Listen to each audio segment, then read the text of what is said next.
আর এই মুহূর্তে দেখতে পাচ্ছেন সরাসরি দিল্লির বিজেপি সদর দফতরে নেতা কর্মী সমর্থকরা তারা অপেক্ষা করছেন, আর কিছুক্ষণের মধ্যেই এসে পৌঁছবেন প্রধানমন্ত্রী।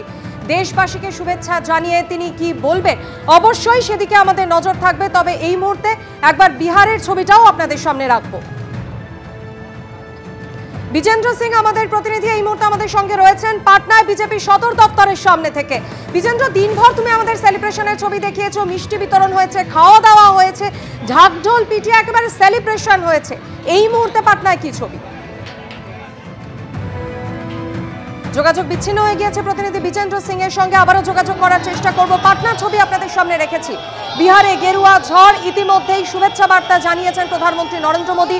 দিল্লিতে বিজেপির সদর দপ্তর থেকে আর কিছুক্ষণের মধ্যেই তিনি বার্তাও দেবেন। আরো একবার যোগাযোগ করে নিয়েছি বিজেন্দ্র সিং এর সঙ্গে। বিজেন্দ্র, দেখো আমাদের পাটনার এই মুহূর্তের ছবি। দেখো মাধুরী, এই মুহূর্তে আমরা পাটনাতে বিজেপি অফিসে রয়েছি এবং এখানে যদি আমরা দেখি কিছুক্ষণ আগে বিনোদ তাওড়ে এখানকার প্রদেশ সভাপতি, দুই মন্ত্রী এসেছিলেন এবং নাচ চলছে, গান চলছে, নীতিশ এবং মোদির নামে নাচ চলছে। দেখো কর্মীরা নাচ করছেন এখানে। উল্লাস বিজেপি অফিসে, বিজেপি প্রদেশ অফিসে। দেখো এই গান, এই ধরনের গান হচ্ছে এবং ডান্স হচ্ছে, নাচ হচ্ছে। ঠিক আমরা দেখতে পাচ্ছি, দেখো মান দেখাচ্ছে ওখানে, ডিজেতে গান করছে, নাচ হচ্ছে। বিজেপি অফিসের এই চিত্র আমরা এই মধ্যে দেখতে পাচ্ছি। এনডিএর জয় নিয়ে যে গান তারা বানিয়েছিলেন সেই গান বাজছে, এনডিএর জয়ের জন্য গান। দেখো এই বিজেপি কর্মী সমর্থকদের উল্লাস। বিজেপি প্রদেশ অফিস পাটনা।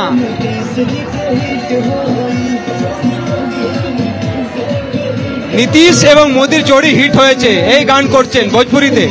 এই স্টেজের ওপর থেকে মোদির স্লোগান পাচ্ছি। পাটনা যে অফিস রয়েছে বিজেপির, সেখানে একেবারে সেলিব্রেশন চলছে। আর কিছুক্ষণের অপেক্ষা, তারপরেই বিজেপির যে সদর দপ্তর নয়াদিল্লিতে, সেখানে পৌঁছে যাবেন প্রধানমন্ত্রী নরেন্দ্র মোদী এবং সেখানে ইতিমধ্যেই বিজেপির কর্মী সমর্থকরা তার অপেক্ষায় রয়েছেন। প্রত্যেকে সন্ধ্যে 6টার সময় তিনি বার্তা দেবেন এই নয়াদিল্লিতে যে বিজেপির অফিস রয়েছে, সদর দপ্তর রয়েছে। আর কিছুক্ষণের মধ্যে সেখানে পৌঁছবেন প্রধানমন্ত্রী নরেন্দ্র মোদী।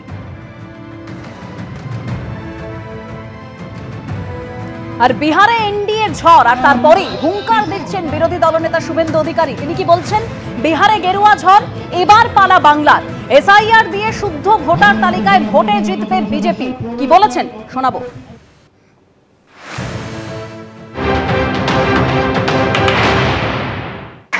बिहार का जीत अब बंगाल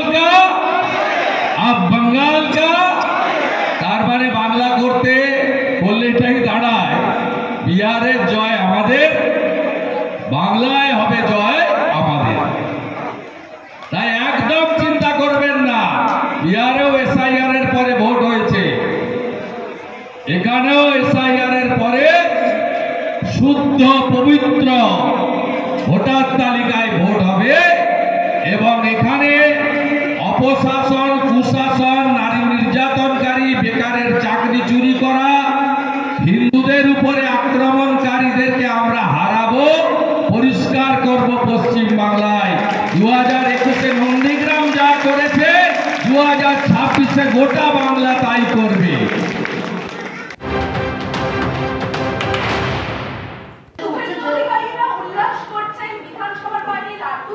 আমাদের ওই আছে না, দেখবেন যে দুটো ছাগল দুধ খায় আর 3 নম্বর বাচ্চা লাফাতে থাকে, এখানকার বিজেপির তাই অবস্থা। বিহারে গেরুয়া ঝড় পোস্ট করেছেন কেন্দ্রীয় স্বরাষ্ট্রমন্ত্রী অমিত শাহ। তিনি লিখছেন, ভোট ব্যাংকের জন্য অনুপ্রবেশকারীদের বাঁচানোর বিরুদ্ধে কড়া জবাব নাগরিকদের। ভারতের সুরক্ষার জন্য অনুপ্রবেশকারীদের মদতদাতাদের বিরুদ্ধে রায়। মোদী সরকারের নীতির পক্ষে বিশ্বাসের রায়। দেশ চায় ভোটার তালিকা শুদ্ধিকরণ। বিহার নির্বাচনের রায় তারই প্রমাণ। পোস্ট অমিত শাহের। ভোটার তালিকা শুদ্ধিকরণের বিরুদ্ধে রাজনীতির কোনো জায়গা নেই। এই রাজনীতির জন্য রাহুল গান্ধীর নেতৃত্বে কংগ্রেস বিহারে তলানিতে এসে ঠেকেছে। আক্রমণ করেছেন অমিত শাহ।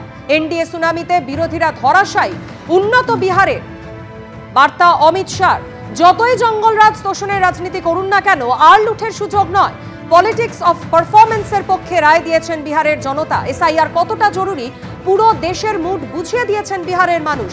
বিহারে এনডিএর চূড়ান্ত সাফল্যের পর পোস্টে উল্লেখ কেন্দ্রীয় স্বরাষ্ট্রমন্ত্রী অমিত শাহ।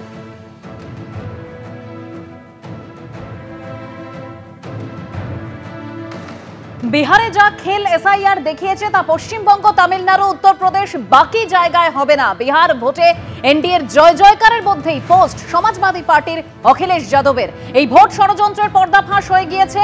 আমরা এই খেলা আর খেলতে দেব না। সিসিটিভির মতো আমাদের পিপিটিভিরা থাকবে। পিপিটিভি মানে পিডিএ প্রহরীরা সতর্ক থেকে বিজেপির মতলব ঠেকাবে। পোস্ট অখিলেশ যাদবের।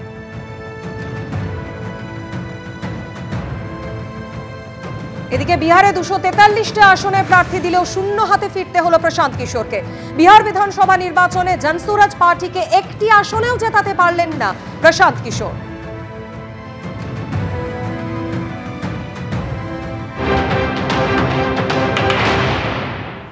অন্য লোককে গাইড করা, জ্ঞান দেয়া আর নিজে সেইটা পারফর্ম করা, দুটোয় আকাশ পাতাল তফাৎ আছে।